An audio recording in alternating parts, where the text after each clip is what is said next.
അത്രയും ആത്മാർത്ഥത സ്നേഹിച്ച ആൾക്കാരാണ്. ഞങ്ങൾ എവിടെയെങ്കിലും പോയി ജീവിച്ചുണ്ട്. ഞങ്ങൾ അത്രയും ഇഷ്ടത്തിലാണ്, വർഷങ്ങളോളായിട്ട് ഞങ്ങൾ ഇഷ്ടത്തിലാണ്. ഈ തെളിവും അവളെ കയ്യിൽ തന്നെ കിട്ടുക. ഇല്ല, ഞങ്ങൾ അന്വേഷിച്ച് വരരുത്. ഞാൻ വരും തിരിച്ചു വരും. എല്ലാ കാര്യവും ശരിയാക്കിയിട്ട് എനിക്ക് 2-3 ആൾക്കാരെ കൊണ്ടുപോകാണ്ട്. ആ ലാസ്റ്റ് ഡയലോഗ് നിങ്ങൾ ഏതെങ്കിലും സിനിമയിൽ കേട്ടിട്ടുണ്ടോ? സിനിമാ ലോകത്ത് ജീവിക്കുന്ന ഒരു മോനാണവൻ. ഓട്ടോ ഡ്രൈവർ ആണെന്ന് മനസ്സിലായി, ബാക്കിൽ ഓട്ടോറിക്ഷ ഉണ്ട്, അത് കൂടാതെ കാക്കിയിട്ടിട്ടുണ്ട്. സ്വന്തം ഭാര്യയുടെ അനുജത്തിയായിട്ടാണ് ഒളിച്ചോടുന്നത്. അനുജത്തി പറഞ്ഞ ഡയലോഗ് നിങ്ങൾ കേട്ടില്ലേ? അതായത് ഞങ്ങളെ ജീവിക്കാൻ വിടണം, ഞങ്ങൾ അന്വേഷിച്ച് ആരും വരരുതെന്ന്. ആ നാറയുടെ ഡയലോഗ് 2-3 ആൾക്കാരെ കൊണ്ടാവാണ്ട്. സ്വന്തം മക്കളെ കാര്യം പറഞ്ഞത്. ഈ പെൺകുട്ടിയുടെ ചേച്ചിയിൽ ഈ നായിന്റെ മോനുണ്ടായ കുട്ടികളെ കൊണ്ടുപോകാൻ വരണത്രനി. കൊള്ളാം. ഇങ്ങനെ കുറെ പൂമക്കള് നമ്മുടെ നാടിനെ നശിപ്പിക്കാനായിട്ട് ഉണ്ട്. അതന്നെ പ്രണയാണത്ര, പ്രണയം. കണ്ണും മൂക്കും നാക്കും തേങ്ങാക്കൊല്ലൊന്നും ഇല്ല എന്ന് പറഞ്ഞുകൊണ്ട് സ്വന്തം സഹോദരിയായിട്ട് കാണേണ്ട സ്ത്രീയെ, പെൺകുട്ടിയെ എന്താക്കി? കാമം മൂത്തിട്ട് ചെയ്തതാവും, ഒരു സംശയം വേണ്ട കാര്യത്തിൽ. ഇനി രസകരമായിട്ടുള്ള പെൺകുട്ടിയുടെ എക്സ്പ്ലനേഷനൊക്കെ ഉണ്ട് ഇതിൽ. പെറ്റ തള്ള സഹിക്കൂല, അല്ല പെറ്റ തള്ളല്ല, ആർക്കും സഹിക്കാൻ പറ്റൂല. സ്വന്തം ചേച്ചിയുടെ ലൈഫ് സ്പോയിൽ ചെയ്തിട്ട് നശിപ്പിച്ചിട്ടാണ് ഈ നാറീനായിട്ട് പോണത്. കൊള്ളാം. എന്തായാലും അവള് പറഞ്ഞ ഡയലോഗും കൂടി കേൾക്കാം. എല്ലാവരും ഞങ്ങളോട് ക്ഷമിക്ക്. ഞാനും വിഷ്ണു തമ്മിലുള്ള കല്യാണത്തിന് എനിക്ക് താല്പര്യമില്ല. എല്ലാവരും കൂടെ നിർബന്ധിച്ച കാരണമാണ് ഞാൻ എല്ലാത്തിനും സമ്മതം മൂടിയത്. ഞാനും ഏട്ടനും വർഷങ്ങളോളമായി ഇഷ്ടത്തിലാണ്. അത് ഒരാൾക്ക് മാത്രം അറിയുള്ളൂ, ശിശുവിന് മാത്രം അറിയുള്ളൂ. ശിശുവിനും മുണ്ടാണ്ട് വെക്കായിരുന്നു സത്യം പറഞ്ഞാൽ. വീട്ടുകാരൊരു കല്യാണം ഉറപ്പിച്ചിട്ടുണ്ടെന്ന് അത്രേ, വിഷ്ണു അങ്ങനത്തെ ഒരു പേരുള്ള. അത് വീട്ടുകാർ നിർബന്ധിപ്പിച്ചിട്ട് ഉറപ്പിച്ചു വെച്ചതാണ്. എനിക്കതിന് താല്പര്യമില്ല.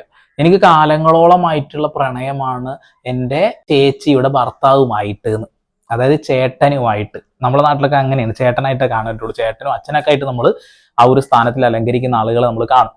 ഇവിടെ അവൾക്ക് എന്നിട്ട് ഇതൊക്കെ അവരുടെ ഭാര്യക്ക് അറിയാം, അത് ഇവളുടെ ചേച്ചിക്ക് അറിയാൻ പോലും.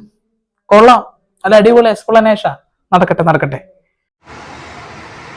എനിക്ക് ഏട്ടല്ലാണ്ട് ഒരിക്കലും ജീവിക്കാൻ പറ്റില്ല. അങ്ങനെ തന്നെയാണ് ഏട്ടനുള്ളത്. അതുപോലെ ഞങ്ങൾ പോയി കഴിഞ്ഞാൽ ആരും അന്വേഷിക്കാനോ പിടിക്കാനോ ഒന്നും വരരുത്. അന്വേഷിക്കാനും പിടിക്കാനൊന്നും ആരും വരുമൊന്നുമില്ല. നിങ്ങൾ എന്തെങ്കിലുമൊക്കെ ചെയ്യും. പക്ഷെ ആ പാവം കുട്ടികളുടെ അച്ഛനെയാണ് പൊന്നു പൂ മോളെ നീ ഇപ്പോൾ കൈക്കലാക്കി കൊണ്ടുപോയിട്ടുള്ളത്. നല്ല അടിപൊളി പരിപാടിയാണ് കേട്ടോ, നല്ല അടിപൊളി പരിപാടി. ആ ഒരു സ്ത്രീയുടെ ലൈഫും കൂടി ഇവിടെ നശിപ്പിക്കുകയാണ്. സ്നേഹം സഹിക്കാൻ വയ്യ പോലും. ഇതാണ് പ്രേമത്തിന് കയ്യും കാലും മൂക്കും തേങ്ങാമൊക്കെ ചണ്ടാറാവുന്നില്ല എന്ന് പറയണത് അല്ലേ? ഈ നാട് എങ്ങോട്ടാണ് എൻ്റെ പൊന്നു മക്കളെ പോയിക്കൊണ്ടിരിക്കുന്നത്? പടച്ച തമ്പുരാനെ, ഇതൊന്നും കാണുന്നില്ലേ? പ്രേമം, തേങ്ങാക്കൊല, അവനൊക്കെ പറയുമ്പോൾ സിനിമാ ലോകത്ത് നിൽക്കുന്ന പോലെ തലക്ക് ഇങ്ങനെ ആക്കിയിട്ടേ ഓനൊരു സ്വപ്ന ലോകത്ത് നിൽക്കുകയാണ് ഇപ്പൊ ഈ രണ്ടെണ്ണം. രണ്ടിന് ബോധമില്ല. പിന്നെ ചേച്ചിക്കെല്ലാം അറിയാന്നൊക്കെ പറയുമ്പോ, എടി മോളെ, നിനക്ക് ആദ്യം അങ്ങനെ ഒരു താല്പര്യം ഉണ്ടെങ്കിൽ ചേച്ചി കല്യാണം കഴിക്കുന്നതിന് മുന്നേ ഇവന്റെ കൂടെ പറയാം. എനിക്ക് തോന്നില്ല ഈ നാറിയെ കണ്ടിട്ട് 40-45 വയസ്സ് തോന്നിയില്ല. ഈ കുട്ടിക്ക് ഒരു 20 വയസ്സുണ്ടോ? അതായത് പണ്ട് മുതലേ പ്രേമുണ്ടെന്ന് പറയുമ്പോ ഇത് റോട്ടിൽ മൂത്രം വെച്ച് കിടക്കണ ആ കുഞ്ഞു പ്രായത്തിലാണ് പിന്നെ പ്രേമിച്ചിരിക്കുന്നത് അല്ലെ ഏജ് ഡിഫറൻറ്റ് തോന്നുന്നില്ലേ? എനിക്ക് അങ്ങനെ തോന്നിയിട്ടുള്ളത്. വീട്ടുകാരുടെ നിർബന്ധത്തിനാണ് ഞാൻ എല്ലാത്തിനും ഇന്നവരെ സമ്മതിച്ചത്. അല്ലെങ്കിൽ ഇന്ന് ഏട്ടൻ പറഞ്ഞ് നിർബന്ധിച്ചിട്ടോ ബ്ലാക്ക് മെയിൽ ചെയ്തിട്ടോ ഒന്നും കൊണ്ടല്ല ഞാൻ ഈ ഒരു വീഡിയോ എടുക്കാൻ കാരണം. ഞങ്ങൾ പോയി കഴിഞ്ഞാലും ഇതിനെക്കുറിച്ചുള്ള ഒരു പ്രശ്നം ഞങ്ങൾക്ക് രണ്ടുപേർക്കും ഉണ്ടാവരുത്. ഞങ്ങൾ അത്രയും ആത്മാർത്ഥത സ്നേഹിച്ച ആൾക്കാരാണ്. ഞങ്ങൾ എവിടെയെങ്കിലും പോയി ജീവിച്ചുണ്ട്. ഞങ്ങൾ പോയി കഴിഞ്ഞാലും പിന്നെയും ഞങ്ങൾക്കൊരു പ്രശ്നം വരരുത്. അത്രയും ആത്മാർത്ഥമായി സ്നേഹിച്ച കാരണമാണ് ഞാനിപ്പോൾ ഇങ്ങനെ ഒരു വീഡിയോ എടുക്കുന്നത്. എനിക്ക് ഏട്ടല്ലാണ്ട് ഒരിക്കലും പറ്റില്ല. ഞങ്ങൾ അത്രയും ഇഷ്ടത്തിലാണ്, വർഷങ്ങളോളായിട്ട് ഞങ്ങൾ ഇഷ്ടത്തിലാണ്. ശരിക്കും എനിക്ക് അറപ്പാണ് തോന്നിയത് കണ്ടപ്പോ. ശരിക്കറപ്പ്.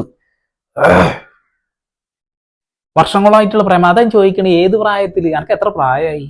ആ ചെങ്ങായിക്ക് എത്ര പ്രായമുണ്ട്? വൃത്തികളത്. ഇത് കാണണപ്പോ ശരിക്ക് അവൻ അവിടെ ഇരുന്നിട്ട് ആക്ട് ചെയ്യണ കണ്ടില്ലേ, കാട്ടിക്കൂട്ടണ്ടില്ലേ? ഞങ്ങൾ അന്വേഷിച്ച് ആരും വരരുതെന്ന്. ഓന് മടുക്കും, അടുത്ത് ഒഴിവാവും. കണ്ടോ, ഇതെങ്ങനത്തെ വാർത്തകൾ നമ്മൾ എന്നും കേൾക്കാറില്ല. വളരെ മോശമായി പോയി. ആ ഒരു സ്ത്രീയുടെ ലൈഫിനെ കുറിച്ച് ചിന്തിക്കുന്നില്ല, ആ കുട്ടികളെ കുറിച്ച് ചിന്തിക്കുന്നില്ല. ഇതിൽ ആ സ്ത്രീ തെറ്റൊന്നും ചെയ്തിട്ടില്ല എന്ന് 100% ഉറപ്പാ. ഇവരുടെ വാക്കുകളിൽ തന്നെ ഉണ്ട്. ഇവര് പ്രേമം, ഇവരുടെ ലൈഫ്, അത് മാത്രമേ പറയുന്നുള്ളൂ. ഇനി ആ മറ്റവന്റെ ഡയലോഗ് കൂടി കേട്ടോളെ. ഞങ്ങൾ അന്വേഷിച്ച് ആരും വരരുത്. ഞങ്ങൾക്ക് പിരിയാൻ പറ്റില്ല രണ്ടുപേർക്കും. അങ്ങനെ പിന്നെ വീട്ടുകാർ നിജുവിനും എല്ലാ കാര്യങ്ങളും അറിയാം. എല്ലാതും അവളോട് ഞാൻ പറഞ്ഞിട്ടുണ്ട്. അതിനെല്ലാ തെളിവും അവളെ കയ്യിലുണ്ട്. ഈ തെളിവും അവളെ കയ്യിൽ തന്നെ കിട്ടുക. വേറെ തെളിവുകളും ഞങ്ങൾക്ക് ഉണ്ടാക്കി തരരുത് കേട്ടോ. അപ്പൊ നിങ്ങൾ പോവുകയാണല്ലോ, ഭാവിയിൽ മറ്റൊരു തെളിവ് പറഞ്ഞിട്ട് ഞങ്ങളെ കൊണ്ട് വീഡിയോ ചെയ്യിക്കാനുള്ള വകുപ്പ് ഉണ്ടാക്കരുതേ. ആ ഒരു ഭാര്യയൊക്കെ എല്ലാം അറിയാവൂലോ, ഈ തെളിവ് അവൾക്ക് കിട്ടുന്നുള്ളൂ. കൊള്ളാടാ കൊള്ള. നീയൊക്കെ ശരിക്ക് സ്ത്രീകളെ ഏത് രീതിയിലാണ് കാണുന്നത് ഇപ്പൊ ഏകദേശം മനസ്സിലായിട്ടുണ്ട്. അപ്പോൾ ഒരിക്കലും ഞങ്ങൾ അന്വേഷിച്ച് വരരുത്. ഞാൻ വരും തിരിച്ചു വരും. എല്ലാ കാര്യവും ശരിയാക്കിയിട്ട് എനിക്ക് 2-3 ആൾക്കാരെ കൊണ്ടുപോകാനുണ്ട്. അപ്പോൾ ഞാൻ വരും. ഞങ്ങൾ എവിടെയെങ്കിലും പോയി ജീവിച്ചോട്ടെ. ഇവിടെ ഇല്ലാണ്ടെങ്കിൽ പറ്റില്ല.